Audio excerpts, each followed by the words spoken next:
በዚህ ፕሮግራም ሚዲያ የፈጠራትን ብርቱካንና እውነተኛዋ ብርቱካን ተመስገን ይገለጣሉ። የእነዚህ ሁለት ማንነቶች መገለጥ የሕዝብን ጥያቄ የሚመልስ የጥፋትን ሴራ የሚያጋልጥ እውነታዎችንና ማስረጃዎችን ያቀርባል።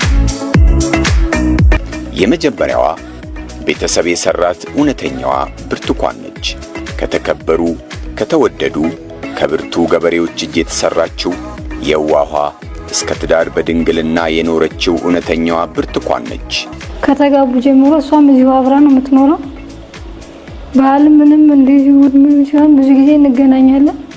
ቤታቸው እንግዲህ ፉል ነው እስከማውቀው ድረስ የጎደለና ልመና የሚያስወጣ ነገር የለም። ቤት ውስጥ የጎደለባት ነገር የለም። ቤቷ ሙሉ ነው። ባለቤቷ ባንክ ነው የሚሰራው። እኛም ባለስራ ነው። ቤተሰቦቻችንም የደህና ቤተሰብ ዘር ነው። እናትና አባቴ በህይወት አሉ፣ አሁንም አሉ። ወልደውኛል፣ አሳድገውኛል።